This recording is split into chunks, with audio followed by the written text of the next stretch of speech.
Give me some more Tommy Lowe.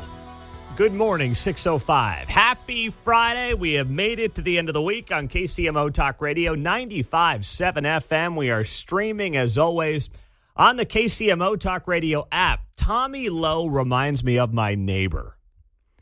This guy is one of the founders of Cracker Barrel, and he went viral yesterday because he did a local television interview, and he absolutely eviscerated the rebrand that, of course, was put back into its $700 million shiny garbage box that it came from when he said this to local television. Logo rolled out the other day.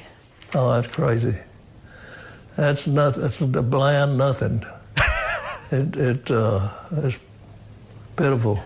Do you think she knows the story of Cracker Barrel? I don't think so. I heard she was at Taco Bell, but what's Taco Bell know about a Cracker Barrel? And country food. And the food is something that you need to work on. Spending $700 million to do that is all I've been doing. I'm just throwing money out the street. There we go. That a boy, Tommy Lowe. He may be 93, but gosh, he's sharp as a tack. Put him back in charge. I love the common sense analysis by a 93-year-old man right there, who says, the CEO who was behind this Cracker Barrel rebrand that, of course, they reverted back to the original logo earlier this week. One of the big wins, one of the great stories of the week here in America. He goes, she was at Taco Bell. What do they know about Cracker Barrel? Country food. I like that. Yeah. And I'm sitting there and I'm watching this interview last night because it started to make the rounds on social media. And I'm like, this is just tremendous common sense. These C-suite folks, they think that they can just go from one place to another because they're at this upper echelon of American business. And they slap each other on the back. They hire each other. They take care of each other and the whole thing. And then you got the guy that actually founded the company. And he's sitting there looking at this thing at 93 years old and saying, this is the dumbest logo I've ever seen. It's sterile. There's no personality. What are you doing here? And it's like, we got to revert back to those guys and gals. We got to revert back to those kind of people who just have common sense and understand the business and understand the brand. And as we sit here on a Friday morning and we, are all ready for a Labor Day weekend, a little college football, Mark's placing 17 parlays this morning as the show gets started. Remember, understanding the customer base is everything. Everything. And when Cracker Barrel went back to its old ways and its old logo a couple of days ago, I gave them a lot of credit, especially after the president came out and said, go back to your old logo. A lot of CEOs and executives would have said, you know what, we're definitely not doing it now, because then it looks like we bended the knee to Donald Trump. We can't do that, John. Funny thing is, the Cracker Barrel CEO, when Trump made his reference, that guy probably was thinking, the kid's right. Yeah. Right? The guy's 93, thinking Trump's the kid. The kid's right, Yes, the 93-year-old founder is talking about Trump the kid. And then you look at the fact that Cracker Barrel comes around and does the right thing, right? And they're like, okay, we're going to make this move back to the original logo. At least people are starting to learn their lesson here. And that is absolutely a step in the right direction. So just some, listen, it's been a long but fast week is how I would describe it. I can't believe it's already Friday, but then I look back on the last few days and the focus on violent crime here in Kansas City, right? Homicides happening downtown at 13th and Grand. No one locally having any answers. You look at this tragedy in Minneapolis from a couple of days ago. And if there's new information on this morning, of course, we'll bring it to you here on 95.7 FM. But gosh, there is a lot of bad right now in this world. And if we can lighten it up here on a Friday morning, we will do our absolute best to do that. But of course, we're still going to have you covered on anything new that is coming out. We'll have some Economic news that drops in about 90 minutes here on KCMO Talk Radio. Speaking of economic news, kicked off the college football season here in Kansas City unofficially last night with Cincinnati and Nebraska. Mark, did you stay up for that whole game? That was a late one last night. I admit I didn't make it, but Nebraska beat Cincinnati 20-17 here at Arrowhead Stadium. I did stay up for it. I thought Nebraska was going to blow it like they have so many times over the past decade, but they hung on for the win. They did. But you know what? You and I were talking, and you were on Nebraska minus the points. I was like, I don't know, Mark. I don't know, man. Yeah, they should have won by the points, but they blew it 6 inches short of the goal and had to kick a field goal. Yep. So instead, Nebraska wins by 3. The spread was at 6.5.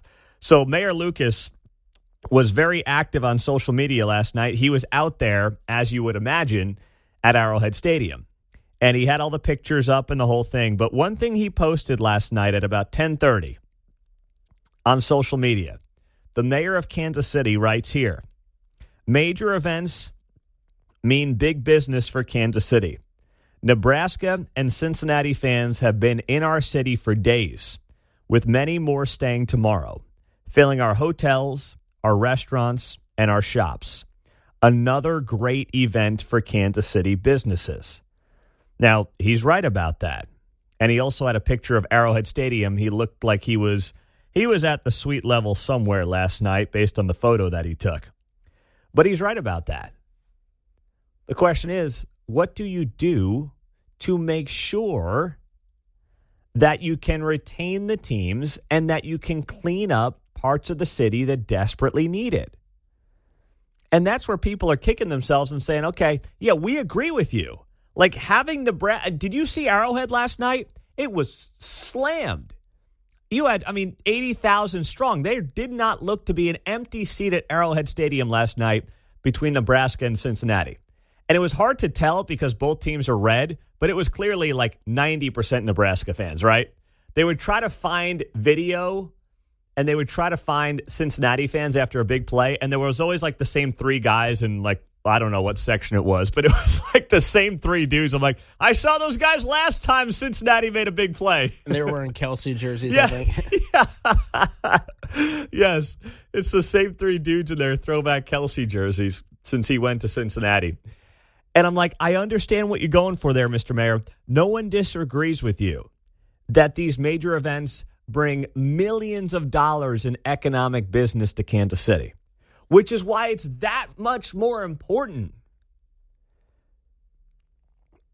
You do the basics well. You do the basics right.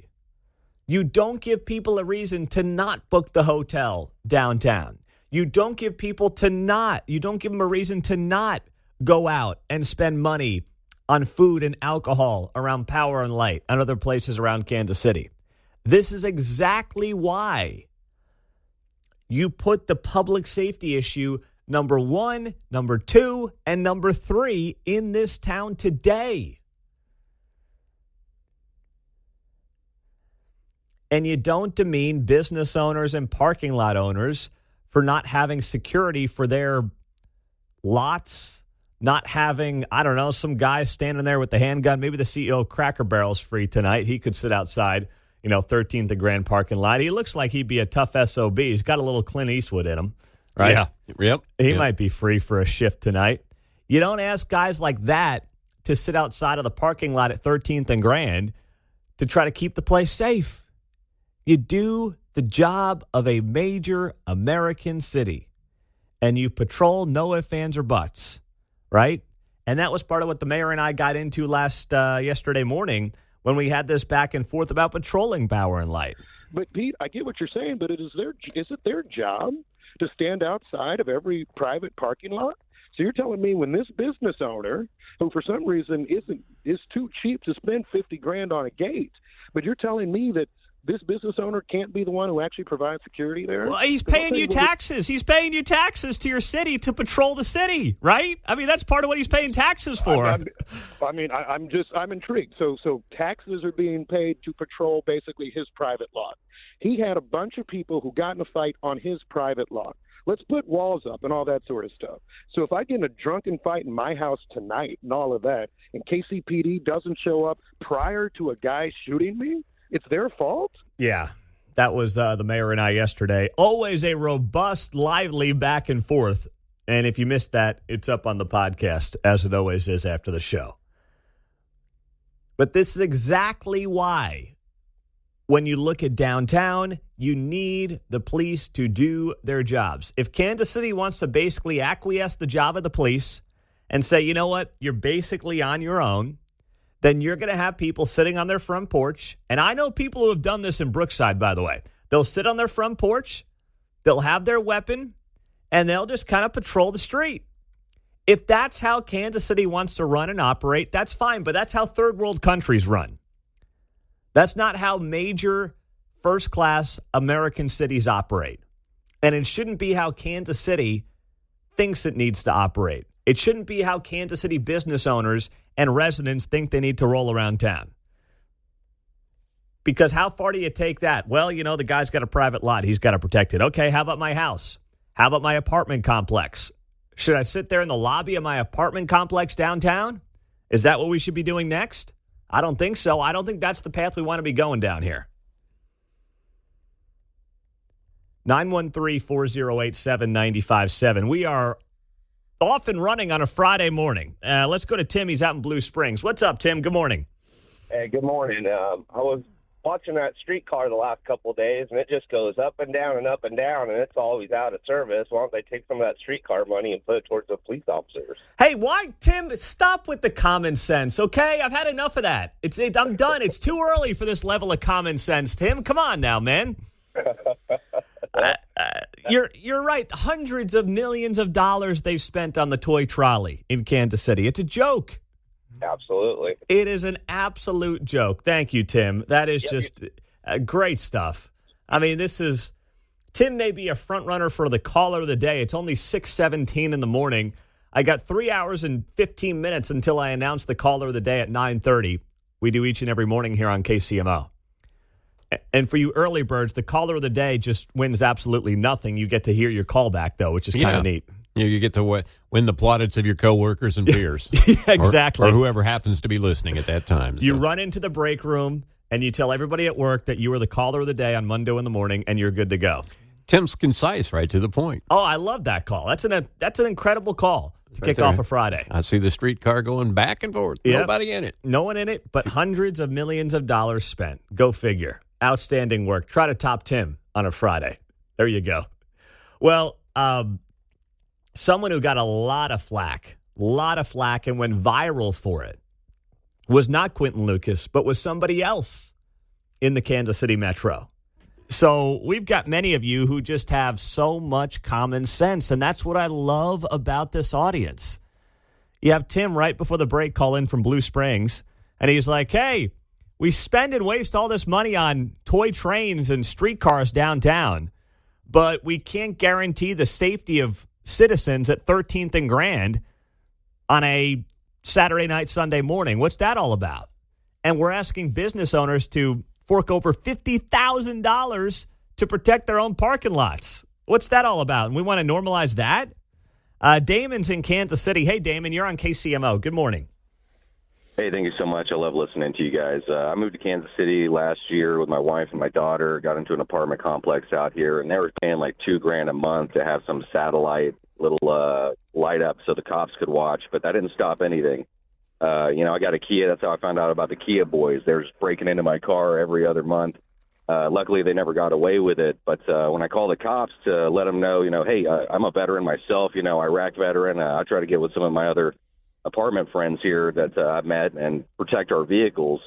And the cops straight up said, don't do that. They said, that's vigilanteism. And if they catch us doing anything like that, that could be us looking for trouble, So I don't know. That made me feel some kind of way. So I got into a house now, but it's not in a much better neighborhood. And I found out that all these bad lots, like on Gregory and Agnes, all these bad lots. So I'm like, hey, talking to a neighbor that's been there for 30 years. And she's like, oh, yeah, they won't even let anyone do permits. There are plenty of people that want to buy this lot and build on it and, refab this horrible neighborhood with trash on the streets and stuff, but the city won't do anything about it. So I don't know. That's my 2 cents. I really appreciate everything that you're talking about this morning. So thank you for that, Damon. Hey, where'd you come from before you got to Kansas City? Oh, I came from a small town up north in Nebraska. So Okay. it's like, up there, you can leave your car unlocked. You pretty much know who the meth heads are. The bad side of town, you stay away from them. But down here, it seems like everyone's just, out here trying to get their own lick or something. So I don't know. Maybe that's just city life. No, well, listen, man, it doesn't need to be this way. And that's we're learning that from D.C. the last couple of weeks, and certainly here in Kansas City, it doesn't need to be this way. I'm glad you're here. Are you a Cornhuskers fan as well? Oh, yeah. All right. But lately I've been falling in with the Chiefs. I mean, you got so many Chief kingdoms around me. So these guys are repping the flags. They love the pride. And, you can't really hate on football anyway. So that's I appreciate true, you man. again, man. Thank That's you so true. much. Hey, Damon, welcome to Kansas City. Thanks for finding the show, my man. That's a great call, too, right there. I mean, new to Kansas City, lived downtown, had an apartment. Kia's getting broken into. Him and his veterans buddies, and we appreciate his service as well, are like, hey, you know what? We're going to basically protect our own property. And the cops are like, don't do that. But now they're telling business owners of parking lots to protect their own property. I mean, you can't have it both ways. If you're telling people basically they're on their own, then they're on their own. But you can't pick and choose when they're on their own. Jennifer, good morning. You're on KCMO. Good morning. You got me fired up this morning talking about cops not wanting to help or tell you not to do things. Try being a truck driver and call for help, and they say, why don't you just pull over? You literally got someone trying to run you off the road and brake checking you and all, and you're trying to do your job, and when you call for help, why don't you just pull off the road, take the next exit? We don't have time. And that's happened to you while you've been driving your truck in Kansas City, Missouri in particular? All over Missouri. Not only that, they've used me to block traffic when they have to work a wreck because some idiot passing no passing zone. Then they're appreciative of me, but they don't. If I need their help, I'm on my own. Well, we appreciate you, Jennifer, and thank you for sharing that. I appreciate it. I listen to you every day. There you go. We love having you, Jennifer. Thanks so much. That's outstanding. All right. Well, listen, have a great day. That's an excellent point as well. I mean, Jennifer's making a great point right there. It's like, well, which one is it? Trying to do the right thing, call up the police. Someone's got road rage or being a knucklehead. And what do they say? Well, good luck to you. Can't have it both ways, man. You just can't do it. Maybe I'm a little too close to the situation. But Mark Alford went viral. Mark, of course, is a Missouri congressman here in the 4th Congressional District, friend of the show, and former television anchor here in Kansas City. So Mark is actually doing town halls. Give him a lot of credit. One of the few Republicans actually doing town halls. In fact, it seems like many at the top levels of the Republican Party have advised Republicans against doing town halls because what's happening is you got the purple-haired, washed-up, wrinkly old hippies showing up and basically yelling at Republicans at town halls, and it's not even a conversation. Like, I'm all about do a town hall, be respectful, and talk about the issues, right? And share what you disagree with, and that's part of the job as a member of Congress, to confront that. But what you're seeing is organized protests and efforts, and it's just a clown show with some of these people. That's what it is. But Alford's doing it to his credit. But Mediaite, which is basically it's a website for media mostly, but you probably have seen different things on Mediaite. And they write this headline yesterday: "Watch, House Republican blurts out a wicked self-own when confronted by angry constituent at town hall." And it's Mark Alford, John. Mm-hmm. Yeah. Yeah, even at my age, I'm learning. We're going back to an old thing that used to be where you'd put these sensational headlines in the newspaper that didn't really have anything to do with the story to sell the newspaper. Yes. That was the thing way back in the day. We're kind of cycling back around here in social media. So many times I'll click on something on YouTube and I'm like, why did I? What? Yep. And so that's just part of the art, isn't it? It's to mislead, to get the click. Click game. Yep. Used to be a buy the newspaper game. Now it's a click game. Mm-hmm. So it's about Mark Alford, and it's about an incident that happened this week in See, this is the other thing. You read this stuff and you're like, do these people even know what they're talking about? Do they know where they are? Do they know anything about Missouri? With the way they write these stories, it just seems very out of touch. But anyway, let's play the audio of what they had to say and what Mark Alford had to say to this constituent. Here's the problem. I kind of have to disprove a negative in that come January. Ma'am, did you want to yell something back there? Stand up. Hi. Okay, if you didn't want to hear my lies, why did you come here? All right? If you don't want to hear anything I say, why did you come here? All right? So that's supposed to be the self-own. When Mark Alford said, if you didn't want to hear my lies, why did you come here? That's not a self-own. I mean, you can hear the way he's framing it, right? He's saying tongue-in-cheek, well, if you think I'm a liar, then why did you show up to listen to my lies?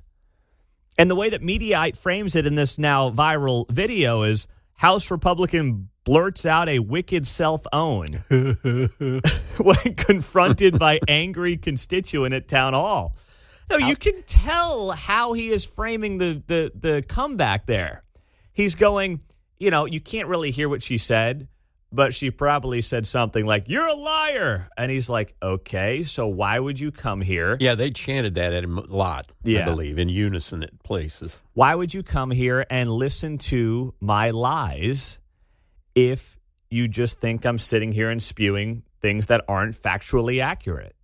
That's not a self-own. That's basically saying, if I'm just here from your estimation to be a liar, why would you bother spending time here? What's the point? And that's more than a reasonable response from Mark Alford. It's not a self-own. But Mediaite writes it like, oh, my gosh, wow, this guy, he just owned himself. Really? I don't know about that. House Republican admits he's a liar. Yeah.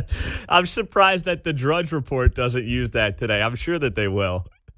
The article goes on to note that Alford's tour got off to a rocky start earlier this week when Channel 41 reported most of the 55 people in the back of the room at the Apple Barrel restaurant inside Harrisonville's Sapp Brothers gas station seemed upset with Alford and his work in Washington.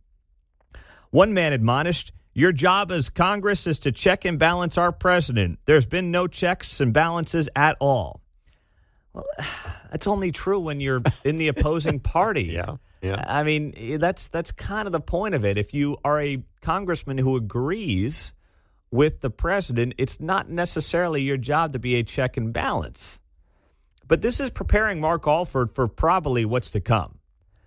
And he's only going to get a more blue district after Missouri Governor Mike Kehoe calls a special session to redistrict Missouri, which will mean Mark Alford will have more of Kansas City in his congressional district, which will mean more opportunities for him to get yelled at by random people.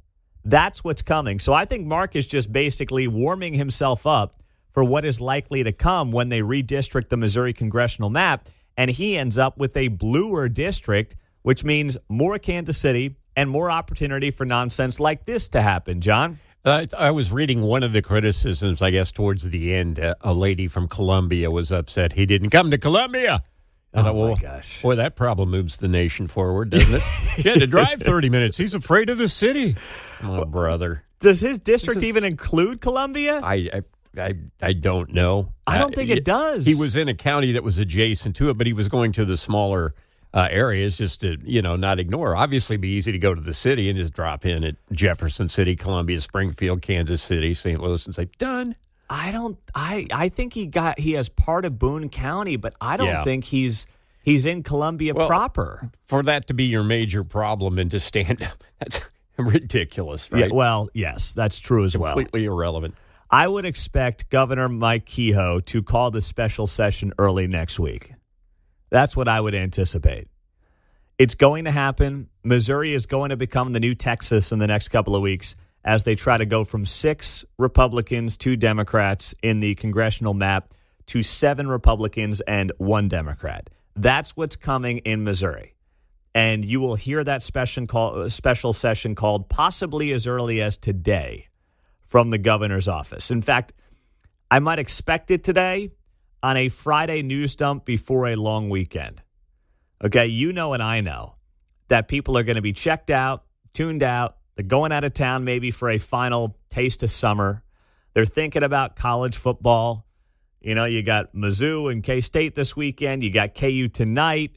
You know, you got people like Mark already thinking about their 10-way parlays, trying to make a buck this weekend. And this would be the day for Governor Mike Kehoe to announce his special session to redistrict. News media's kind of got that foot off the pedal a little bit. They're thinking about doing stories about gas prices, not real news. So they're all caught up in that. So I would anticipate, whether it's today or maybe over the weekend, Mike Kehoe says we will have a special session to look at redistricting the Missouri congressional map and squeezing out Emmanuel Cleaver here in Kansas City. You mustard moo.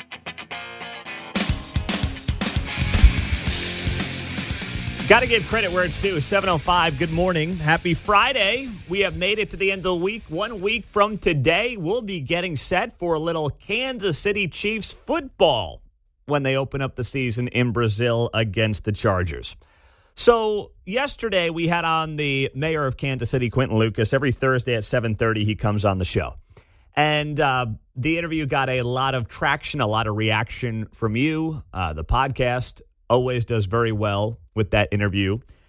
And a lot of you commented on social media after our conversation yesterday and said, you know, I don't share Quentin's vision on a lot of things, but I tip my hat to him for appearing on your show each and every week.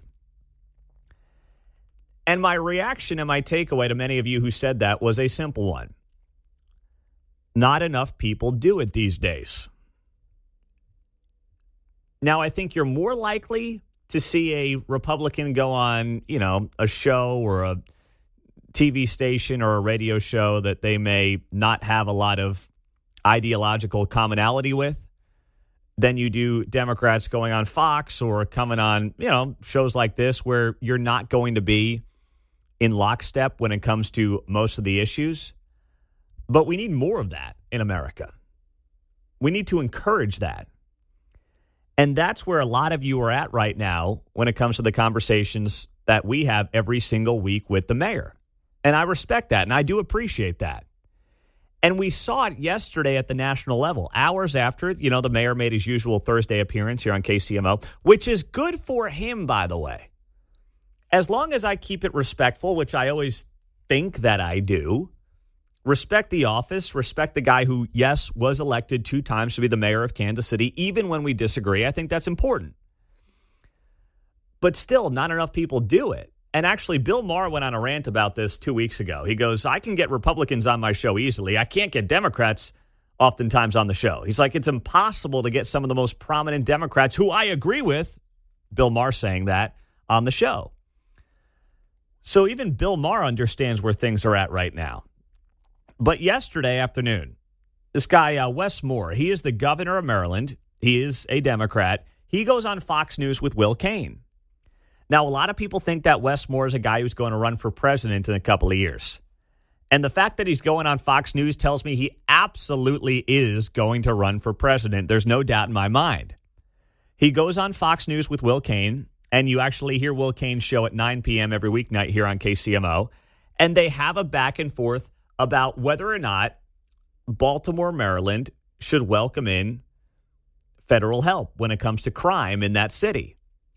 And Wes Moore, to his credit, goes on Fox News yesterday and says to Will Cain, yeah, I'll take the federal help in Baltimore, Maryland. The truth isn't partisan, and the truth is most of the major cities in the United States are run by Democrat governors, and they're also the highest rate crime cities in the country. I'm on limited time, and I want to give you a chance to address something, I would though, Governor. absolutely Because President welcome Trump brought federal it up. support. Apparently, there we go. You would welcome federal support. That's wonderful to hear. I would absolutely welcome federal support. Happy to hear that. But I also know what federal support is going to be necessary and required. It's the reason that I've said we would love to have additional support for license plate readers, things that we know can actually stop crimes as they are happening and making sure that people are brought to justice, and not having $30 million cut from public safety budgeting that is coming from the federal government, that I would love to be able to make sure that the federal government can do things like ban ghost guns and making sure we're eliminating these extended clips for Glocks, which essentially are turning Glocks into automatic weapons. I would love to make sure we're investing in local law enforcement, because we are watching cuts that are happening to local law enforcement and also gun safety funding. Governor, we can't let all of that stand Guard in the way of the immediate solution being offered by the federal government. Well, you can't let all of that stand in the way and be an excuse for rejecting the solution being offered at the doorstep, which is the help of the federal government when it comes to National Guard. So whether it's Quentin Lucas coming on KCMO every weekday or every Thursday with me, or it's this guy Wes Moore, Maryland governor, going on with Will Cain yesterday, these guys are smart. Whether you disagree or agree with them, they're smart. They know what they're doing. First off, they're using the platforms wisely. Because when you get pushback, when you're on the other side of that interview, and you don't know what question is coming, and you've got to figure out a way to answer it, and you know that the person asking you that question is likely not going to agree with whatever your answer is going to be, it's a completely different ballgame. And to Mayor Lucas's credit, he understands that. He's in part wisely and smartly using this show as a training ground for whatever may be next. He's not going to go on National Panhandler Radio across the street and get the questions he gets here. This is not going to happen, right? Wes Moore is not going to go on Morning Joe and get the questions that he gets yesterday from Will Cain. That's why these guys are smart. Meantime, you see people like, whether it's Gavin Newsom or J.B. Pritzker in Illinois, some of those other people who somehow think they're national figures, but they really aren't, they don't get it. They're just staying in the bubble. And even think back 10 years ago now. I know it feels like a lifetime ago, but just go back 10 years for a second. The whole reason that Donald Trump is in the White House now is because he got $1 billion in earned media. He went everywhere and anywhere he could go to get his message out. He didn't care if the host agreed, if the host disagreed. He was on CNN, MSNBC, Fox. He would go basically anywhere that he thought he could get in front of a decent-sized audience and promote his candidacy, his brand, his ideas. It was smart. It was good politics. It was also great for the candidate. And it worked out, obviously, pretty darn well for him. So this guy, I think this guy, Wes Moore, is going to end up running. He will be a force to be reckoned with. And it's something that if you're sitting here in 2025, keep an eye on this guy, because the ones that actually want to go on places like Fox are the smart ones. The ones that don't are just trying to basically stay in their bubble, double down on the base, and that's only going to take you so far. And that's exactly what Quentin Lucas is doing here on KCMO. This was on X yesterday on the post that we put up with the mayor's podcast. Andrew writes to us, Pete, you have the patience of Job in these interviews. Well, such a nice man. That's very nice of you. I wouldn't put myself on that level. I'm not going to go that far. That seems like a stretch to put me on the same level as Job, but, that's very kind of you on X yesterday. 913-408-7957 is the studio line and the text line here on KCMO. A couple other people were just like, vote him out. And I'm like, guys, it's too late for that. His term's up in 27, okay? It's done. It's over with. There's nothing else for you to do. Time has come, all right? You got a couple more years of the mayor, whether you like it or not. But to his credit, we get a couple more years of the conversation, because something tells me whoever ends up in that mayor's office next is not going to be willing to do a weekly spot here on KCMO. It's very unlikely that that's going to happen. So that's why I think there is that be careful what you wish for sentiment as well for many across Kansas City. And that is understandably a fair thing to be thinking right now, even though it's a couple of years out.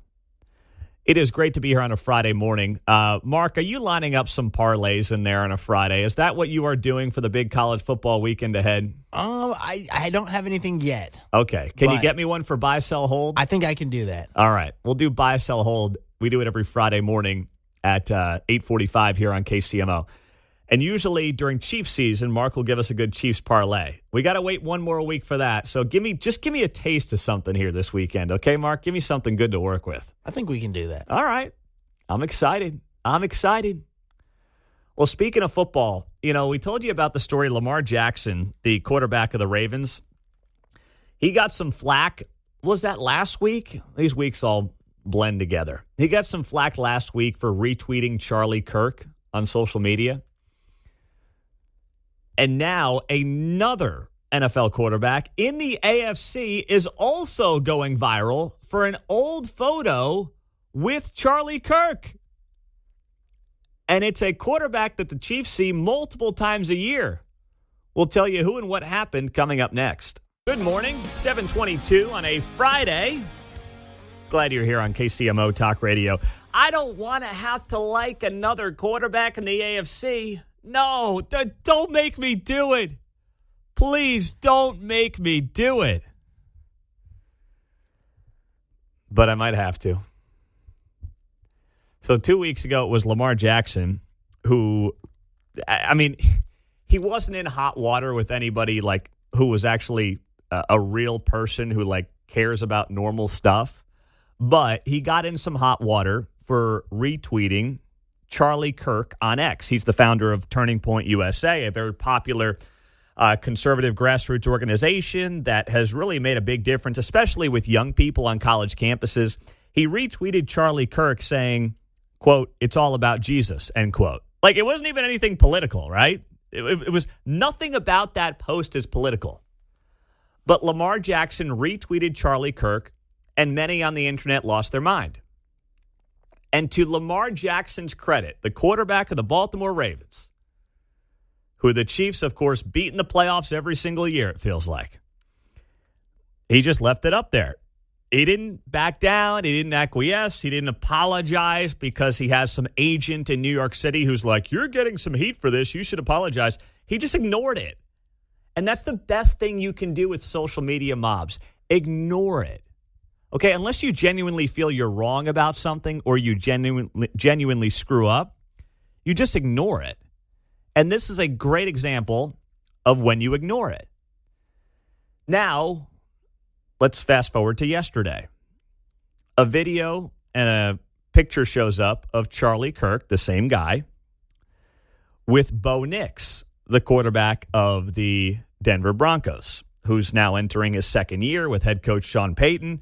And they're actually a trendy pick for some in the AFC this year. They're getting Mark shaking his head. There's a lot of love for Denver this year, isn't there? I've seen it. I don't know if I believe it, but I've seen it. I've seen it too. A lot of people think that Bo Nix is going to take a big jump in year 2 under Sean Payton. So this was a picture from when Bo Nix was at the University of Oregon. The photo is almost 2 years old at this point. And for some reason, it started making the rounds yesterday. And people are like, whoa, look at this photo of Bo Nix, a quarterback, with Charlie Kirk from his time at Oregon, where he was the quarterback. And the same thing happens. Social media mobs are now coming after Bo Nix. Now, Bo Nix hasn't said anything about this. He's largely ignored it. And that's exactly what he should do. Completely ignore this. I couldn't figure out why this old photo resurfaced of the Broncos quarterback with Charlie Kirk, but it doesn't matter. The other part of the story here, that's the first layer. Ignore it and basically tell the social media mob to pound sand. But the second part of this, you go under the layer here, one or two layers, and you also realize what we all know to be true.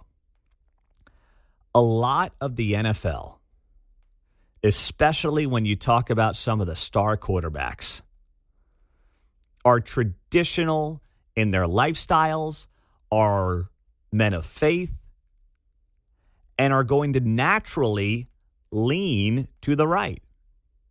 I'm not sitting here telling you that they're diehard Trump people. That's a different conversation.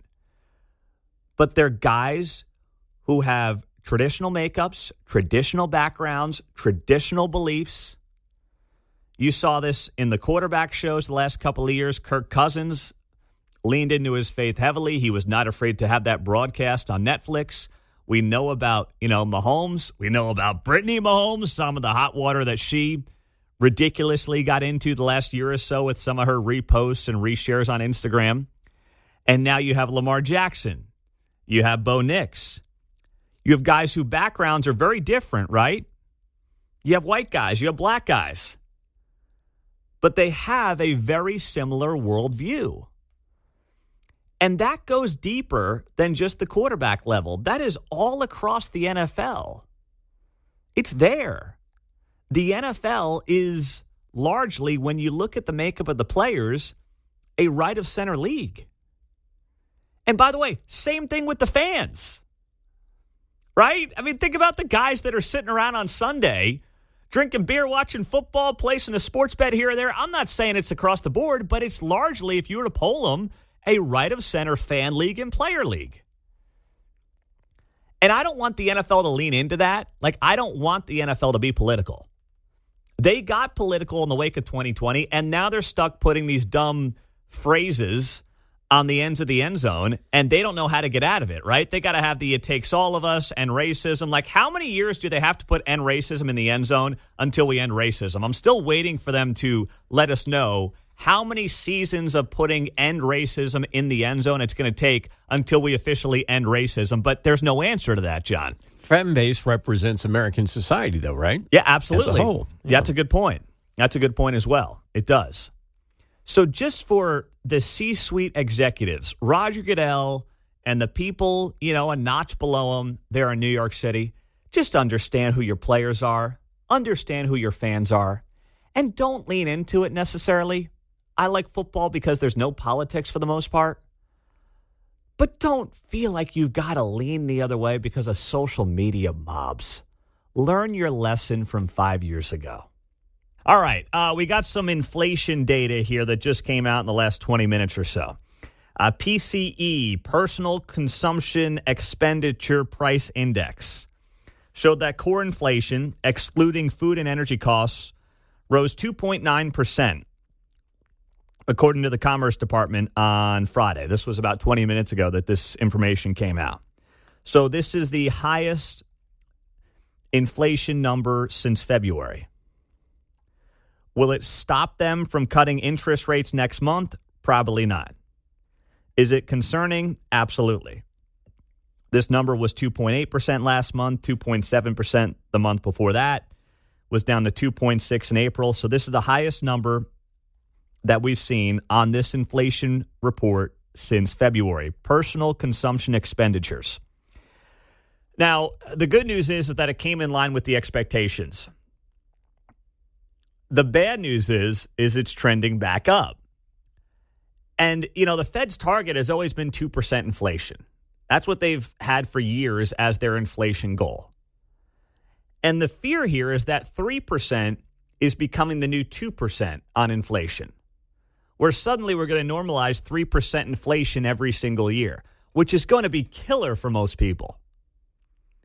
I mean, unless you're invested in the markets and you can basically, I don't want to say guarantee, but the historical averages would suggest you'll be able to beat inflation if you're invested in the markets, even if inflation is 3%. But for a lot of Americans who are just trying to get by, this is not good for them. Unless you guarantee that wages beat inflation, and even then, I mean, if wages go up an average of 3.5%, you're barely beating inflation at 3%, barely, if at all, right?